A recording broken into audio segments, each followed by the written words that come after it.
Hey, this is Danielle from fermentedfoodlab.com, where I teach people how to make fermented foods at home using my simple and safe methods.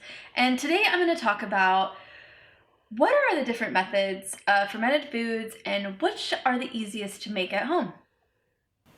Okay, the first method I'm going to talk about is called brine pickling, also known as lacto-fermented vegetables. Brine pickling is when you make a saltwater brine and then you add your vegetables to that brine along with some herbs and spices.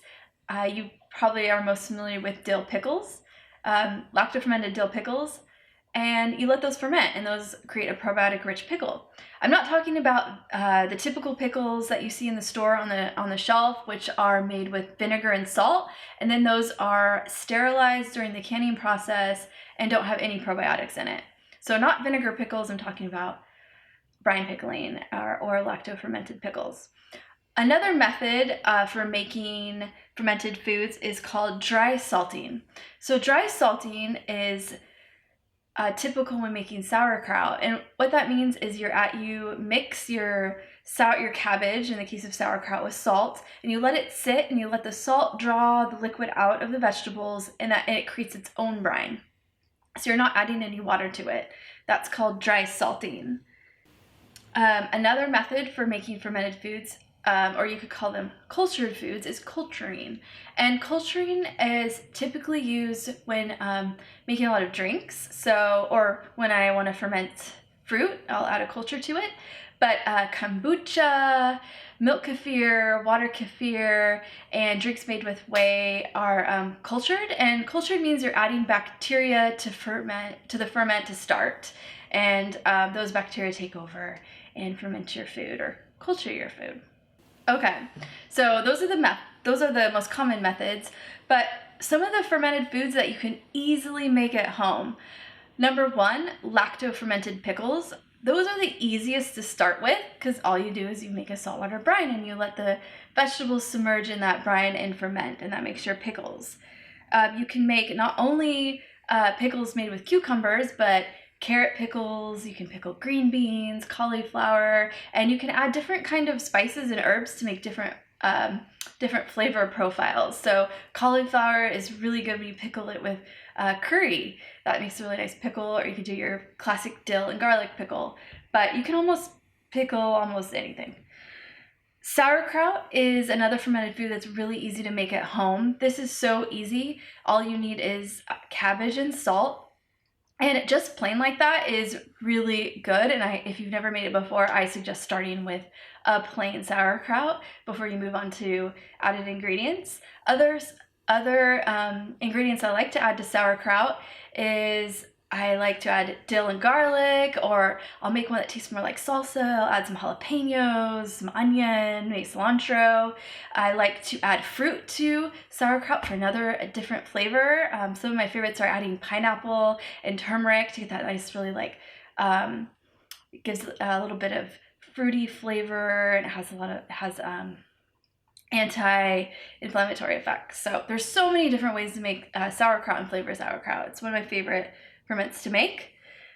Another fermented food that's super easy to make at home is kombucha, and that was one of my first fermented drinks. Kombucha is a culture. It's fermented sweet tea. So it's really easy. You make a tea, you sweeten it with sugar or honey, and then you add a SCOBY to it. The SCOBY is the culture that introduces the bacteria and yeast. Those bacteria and yeast start eating the sugar in the sweet tea and converting it into lactic acid and probiotic bacteria, which makes it a little bit sour.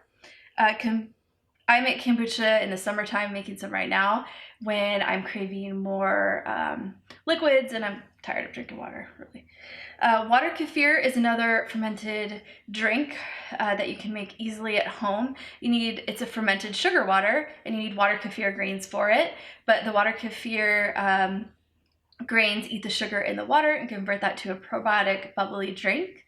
You can also make milk kefir, which is a different kefir grains. You need milk kefir grains, and you add those to milk to ferment milk, and it makes that drinkable yogurt that's really rich and amazing for your gut. If you can tolerate dairy, it's full of probiotics.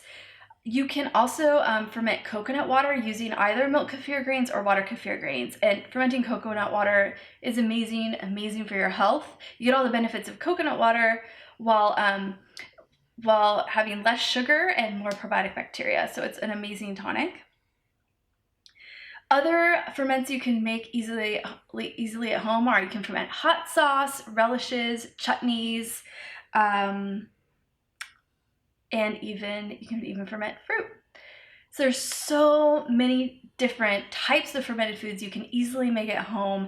You can find something that you like. If you don't like, the tangy, sour taste of pickles or sauerkraut, you can ferment drinks. You can ferment kombucha and it has a totally different flavor. You might like that more, or you can, like me, ferment a variety of foods and drinks to get that, that variety in your body and your gut, and you feel really good. So if you're totally new to making fermented foods, or you've made fermented foods before but didn't like the results, you should totally join my online course, Fermenting Veggies. In Fermenting Veggies, I'm going to teach you everything you need to know to make fermented foods at home, like sauerkraut, pickles, fermented sauces, and kimchi, and more, in an online video course, as well as troubleshooting tips, and I'm offering tons of support also. So learn more about the course and get on my waiting list in the link below. I hope to see you there.